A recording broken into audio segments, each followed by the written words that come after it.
Buenos días, mis hermanos y hermanas. Celebramos con gran alegría este tercer domingo de este tiempo cuaresmal. Seguimos caminando hacia la Pascua. No se olvide nunca eso. Caminamos hacia la Pascua.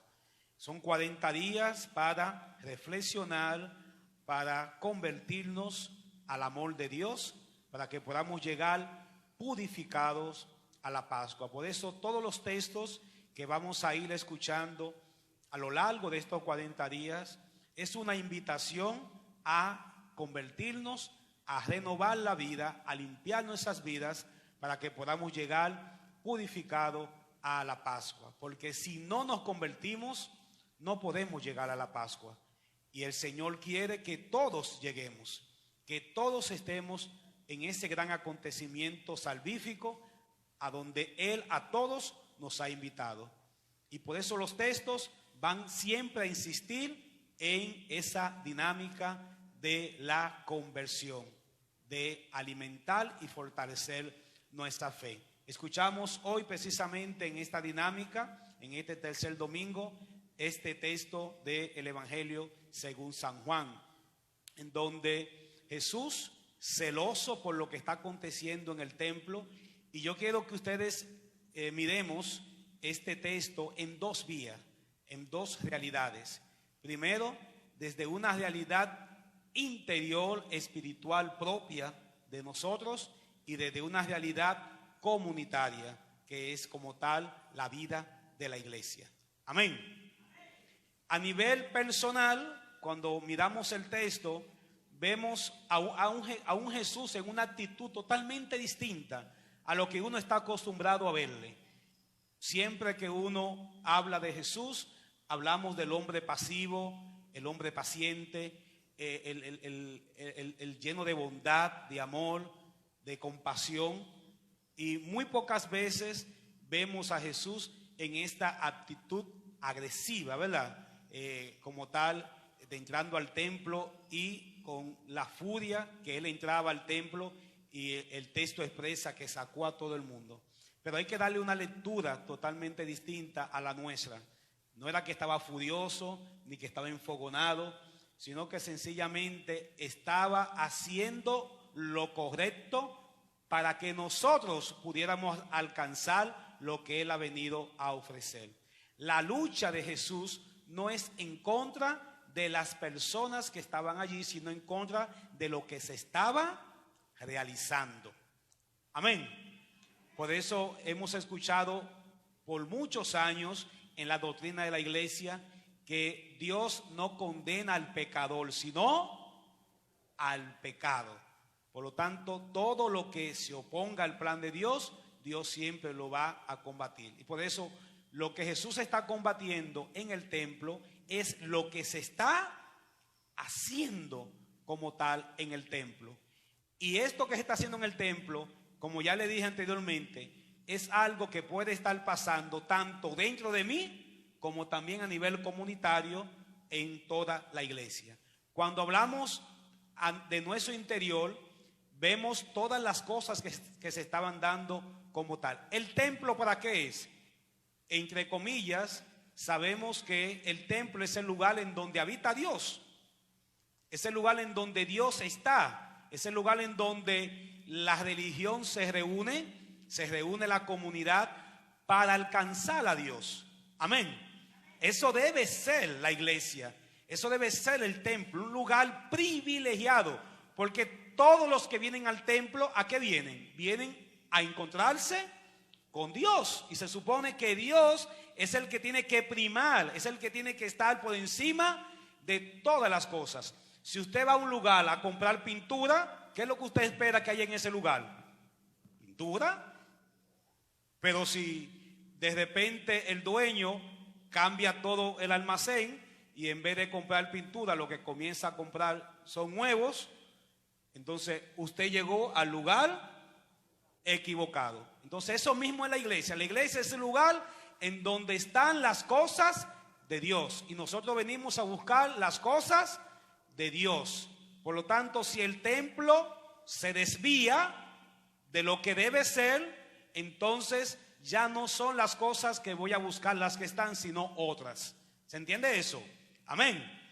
Y eso pasaba entonces en el templo. Se supone que el templo de Jerusalén es el templo en donde Yahvé, en donde Dios estaba y en donde la religión tenía entonces que difundir todas las ideas de Dios, todo el proyecto, el plan salvífico. Pero cuando Jesús llega al templo, ¿qué es lo que se encuentra? Que allí se está haciendo todo menos lo que Dios ha mandado. Imagínense entonces todo aquel aparato económico, comercial, en lo que se había convertido el templo. Y le voy a explicar así rapidito para que entiendan lo que estaba aconteciendo allí. Ustedes saben que por la cuestión religiosa, el templo, los judíos, los sumos sacerdotes, no aceptaban la moneda del imperio. Porque ustedes saben que el imperio para la religión era pecaminosa, ¿verdad? Todo lo que el imperio hacía era inmoral. Y por lo tanto, lo que venga del imperio no puede entrar en el templo. Porque ¿qué hace? Contamina al templo. ¿Y qué hizo el templo? Para no permitir que entre ninguna moneda. Ustedes saben que los judíos eran exclusivos y ellos entendían que eran el único pueblo de Dios. Por lo tanto, fuera de ellos no existía más nada que Dios. Dios estaba allí dentro como tal. ¿Y qué hicieron entonces? Que construyeron su propia moneda. El templo tenía su propia economía, moneda propia. Por lo tanto, todo el que iba a hacer un sacrificio, que era obligatorio, cada año cada judío tenía que hacer ese sacrificio y tenía que ir al templo. Y por lo tanto, como usted no podía comprar ni podía darle una ofrenda con la moneda que usted traía, sea del imperio, sea de Grecia, y recuérdense que los judíos estaban por muchos lugares, y cuando llegaban con distintas monedas, usted no podía venir con la moneda que tenía, sino que tenía que cambiarla por la moneda del templo. Y por eso ahora ustedes entienden, yo recuerdo que una vez me decía alguien: padre, ¿y qué hacían cambistas en el templo? ¿Para qué estaban allí? Estaban allí precisamente para que todo el que llegara con moneda que no era del templo, ellos entonces la cambiaban. ¿Y usted cree que eso era gratis? Había una remuneración. Y una remuneración bien buena. Porque el que venía de lejos, recuérdense que no es como ahora, que usted llega a una plaza y cualquier cosa usted puede volver a su casa en su vehículo. El que llegaba allí a veces se pasaba semanas para llegar al templo desde donde venía. Es decir, que lo que iba a hacer tenía que hacerlo y punto. Y entonces en ese escenario los que cambiaban moneda se aprovechaban. ¿Cuánto vale esto? Esto es por tanto, pues eso es demasiado, pues entonces váyase. ¿Y ustedes creen que el que fue a hacer el sacrificio, que era obligatorio, se iba a ir sin hacer el sacrificio? Claro que no. Y tenía entonces que cambiar su moneda al costo que le permitía lo que estaban ahí, que eran los cambistas. ¿Quiénes sabían de esa? Nosotros a eso le llamamos injusticia. Y le podemos llamar también robo, desfalco, y síganle poniendo todo lo que ustedes quieran. ¿Quién sabían que eso estaba pasando allí? Todo el mundo. Y las autoridades del templo, que eran los que estaban llamados a custodiar, sabían que eso estaba pasando. ¿Y qué hacían para que eso no siguiera? Nada. Otro ejemplo. Si ustedes se dan cuenta en el texto, a los únicos que Jesús le habla directamente es a los vendedores de paloma. ¿Por qué? Porque a los demás los sacó a los cambistas, sacó a todo el mundo y se dirigió especialmente a los que venden paloma. Porque ese grupo tenía contacto con el grupo más vulnerable y por el cual Dios más aboga a lo largo de toda la historia salvífica, que son los pobres. El que era pobre no podía comprar una vaca, ni comprar un buey, ni comprar un cabro. El pobre podía hacer el mínimo sacrificio, que lo más barato para el sacrificio era una paloma, una tórtola. Por eso María y José, ¿qué fue lo que ofrecieron para el sacrificio en el templo para presentar a Jesús? un par de tórtolas, porque eran pobres. Y por lo tanto, imagínense cuando los pobres iban al templo para hacer su sacrificio, ¿cuánto le costaba esa paloma? Porque otra cosa, había que comprarla allí. Había que comprarle el buey allí. Había que comprarle el cabro allí. Entonces todo eso se convirtió en un aparato económico. Y las autoridades del templo sabían que todo eso se estaba dando allí. Pero no hacían nada. ¿Saben por qué? Porque ellos estaban beneficiando. Y por lo tanto, como tenían grandes beneficios para las arcas del templo, entonces era mejor quedarse totalmente callado. Y cuando Jesús llega al templo, al lugar de su padre, la casa de su padre, y se da cuenta que se ha convertido no en la casa de Dios, sino en la casa del enemigo.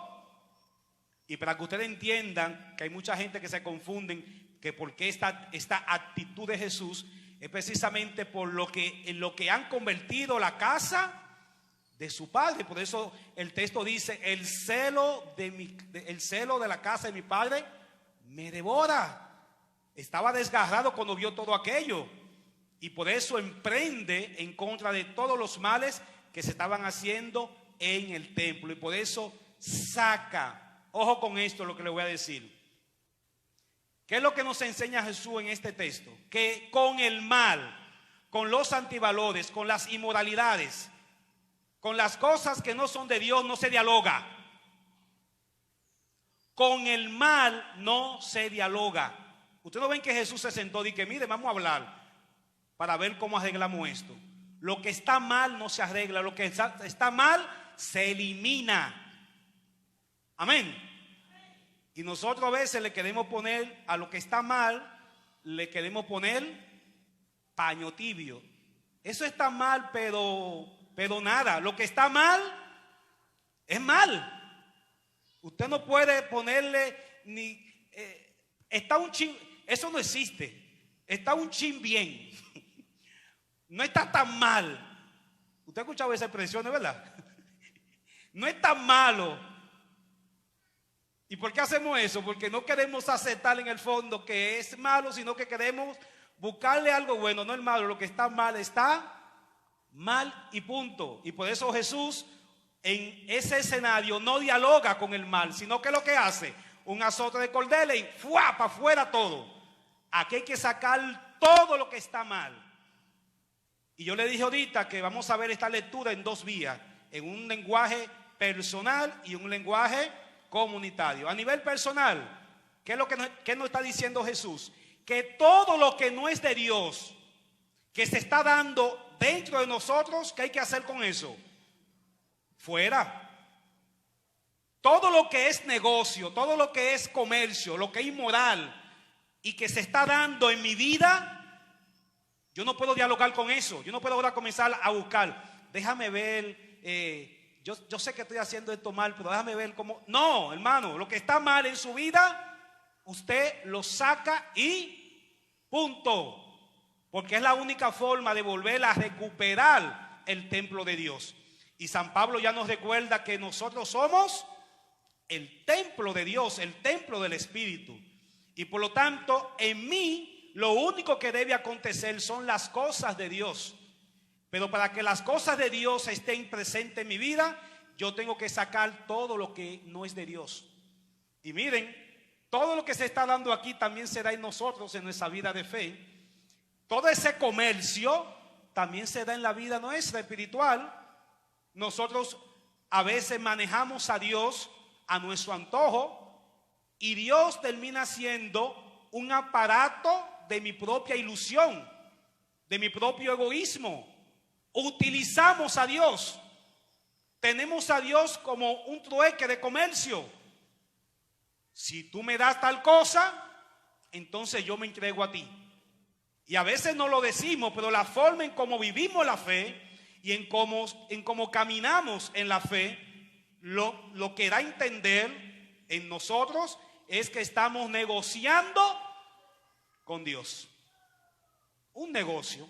Yo hago tal cosa, entonces incluso a veces en nuestra oración comenzamos como a vacilar y bueno, Señor, como que tú no estás muy bien, por lo tanto, hay gente que dice, como Dios no me está tratando bien, entonces yo no voy a seguir más en la iglesia o yo no voy a... Y como que vamos bajando si no vemos que el Señor me va respondiendo. Y en el fondo, aunque usted no lo sepa, en el subconsciente, allá en lo más profundo de nuestras acciones, lo que usted está haciendo con esa actitud es tomando a Dios como un comerciante. Es decir, Dios me vende, yo compro y según como sea la relación, entonces vamos caminando. Y esa no es la relación que tenemos que tener con Dios. La relación con Dios es una relación de confianza y de amor, no de comercio. Por lo tanto, cuando yo hago mi revisión interior en mi fe, tengo que ser capaz de descubrir cuál es la fe que yo estoy practicando con Dios. ¿Cuáles son las cosas que en este momento yo le he dado cabida? Miren, como decíamos en el retiro ayer, cuando usted deja entrar el mal en su vida, Él lo destruye todo. ¿Qué pasó con Adán? Adán permitió que entrara un poquito el mal y ¿qué hizo? Destruyó toda la creación. Cuando usted permite que el mal entre por una brechita de su vida, lo destruye todo. Y por eso habemos muchos cristianos que estamos tibios. Estamos que no sabemos si una cosa y la otra.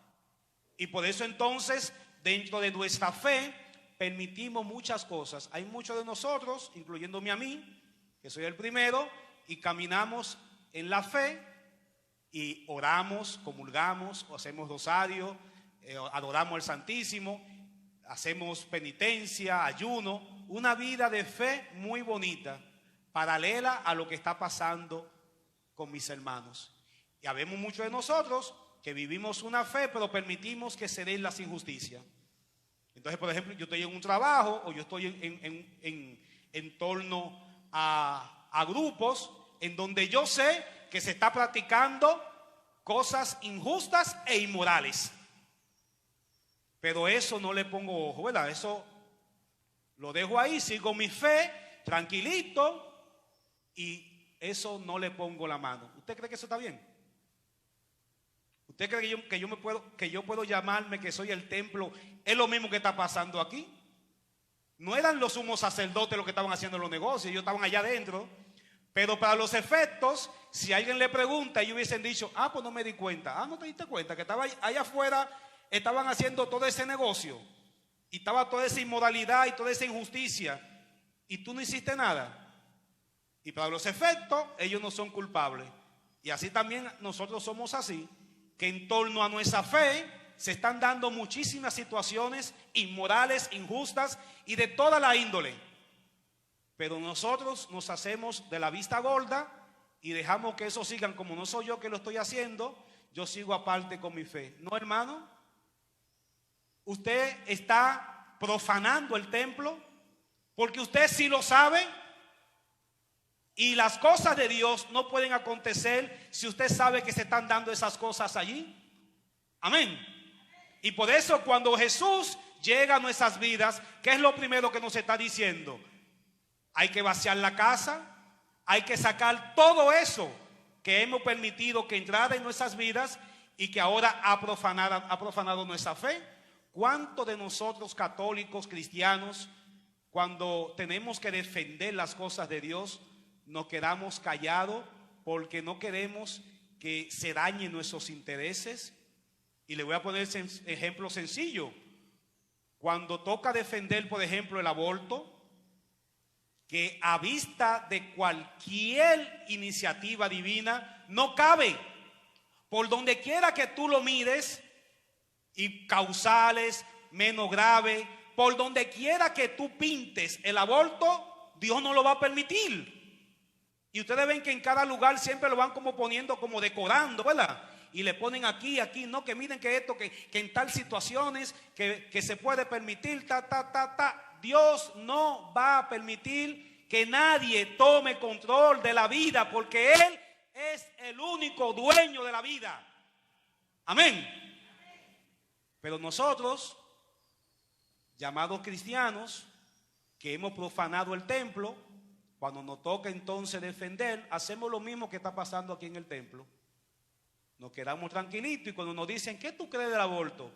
Bueno, es malo, pero se puede permitir. Entonces ya empezaste mal, porque está diciendo que es malo, pero se pueden permitir algunas cosas.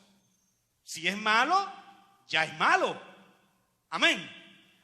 Pero entonces comenzamos a aprobar y apoyar y decir, sí, porque la iglesia se equivoca y porque la iglesia está... Y así, ¿cuántos de nosotros no vemos opinando en torno a los temas grandes de la humanidad y estamos en contra de la misma iglesia, de la misma fe y del mismo Dios cuando tenemos que tomar decisiones? Díganme, ustedes lo han visto en las redes sociales y eso incluye obispos, sacerdotes, laicos, diáconos, de toda la índole. Hay personas que están totalmente sumergidos y encadenados a lo que hoy está pasando en el templo. Y por eso hoy Jesús, cuando llega a nuestras vidas, sencillamente nos dicen, hay cosas que no se reconcilian. Hay cosas que no caben en el templo. Hay cosas aquí que por más que yo le diga, usted no la puede permitir. Amén. Porque las cosas de Dios son únicamente de Dios. ¿A usted no se le va a ocurrir que aquí vamos a hacer un día un party? ¿A usted se le ocurre eso un día? Si yo lo llamo un día y le digo, miren señores, vamos a hacer un party aquí con toda la cosa y vamos a traer caña y vamos a traer todo para acá. ¿Usted viene? Algunos van a venir. Yo sé que algunos van a venir. No se crean que no.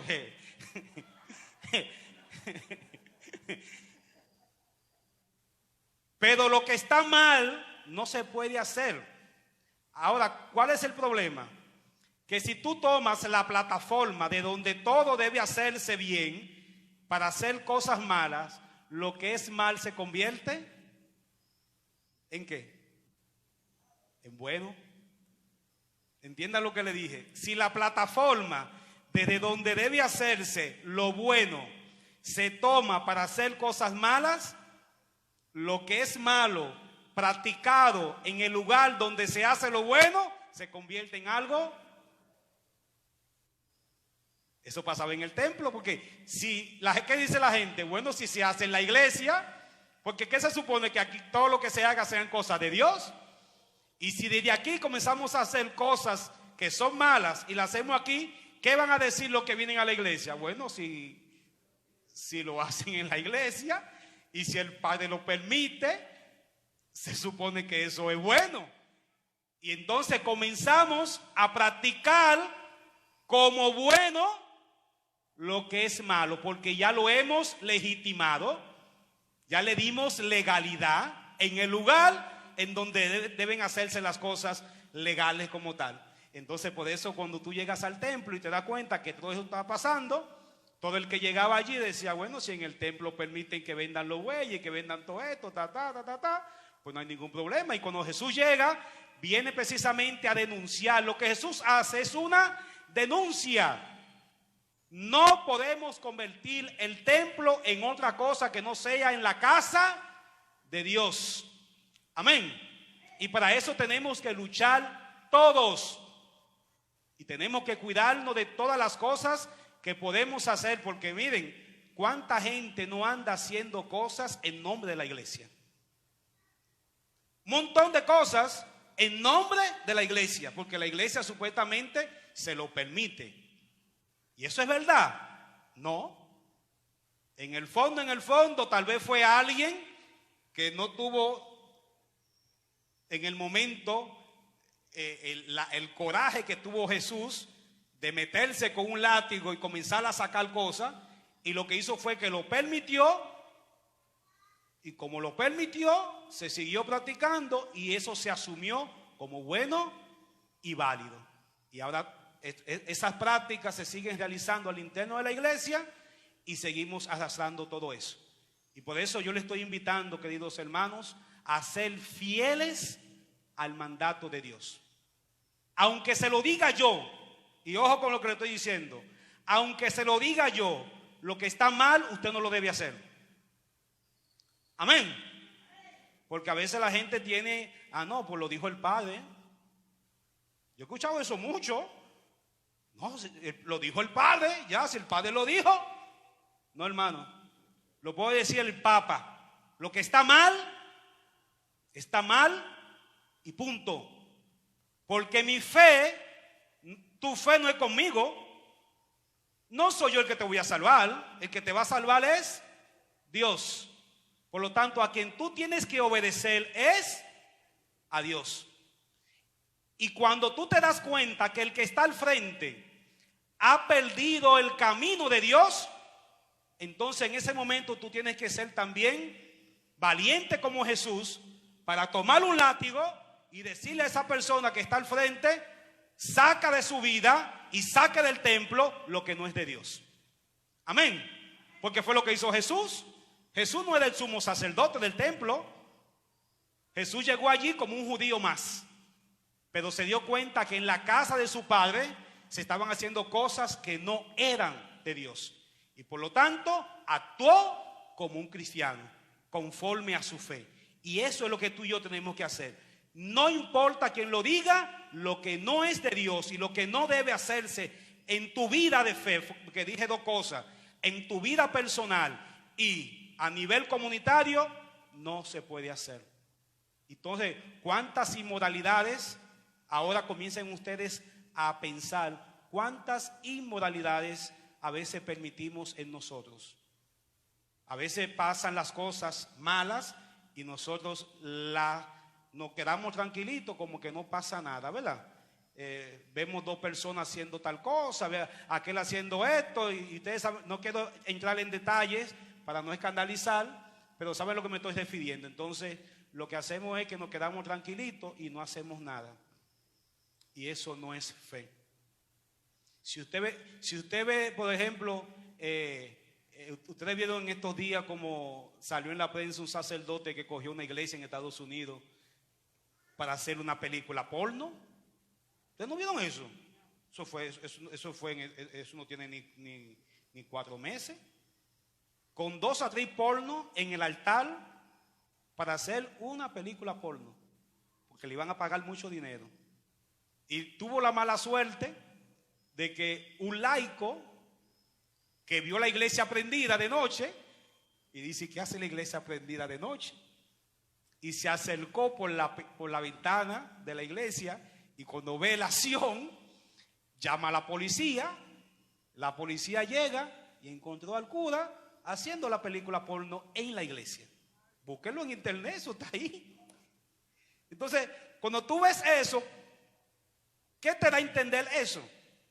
Que tomó la casa de Dios, el templo de Dios, para una inmoralidad. Amén. Entonces, porque lo estaba haciendo el cura, ¿usted lo va a permitir? Ahora usted va a decir, no, pero lo estaba haciendo el Padre, entonces es bueno. No, lo que está mal, está mal. Amén. Y por lo tanto, lo que hizo ese laico fue algo bueno, porque denunció lo que se estaba haciendo inmoral, porque él pudo quedarse callado y decir, bueno, si el Padre que está ahí, vamos a dejarlo tranquilo. No, porque estaba permitiendo entonces que se profanara el templo, y tenía entonces que claramente denunciar lo que se estaba haciendo en el templo. Y eso es lo que hoy Jesús nos está enseñando. Y vuelvo a repetirlo, tanto a nivel personal, porque no tan solo lo miremos fuera. En el templo se pueden hacer muchas cosas, pero también en mi vida. Entonces yo puedo criticar muchas cosas y decir, mira lo que está haciendo aquel, mira lo que está haciendo aquel, mira lo que está haciendo aquel, y lo que estoy haciendo yo, y lo que permito yo, y lo que callo yo, siendo cristiano, y estoy permitiendo que se den todas las injusticias e inmoralidades en mi vida y en mi entorno.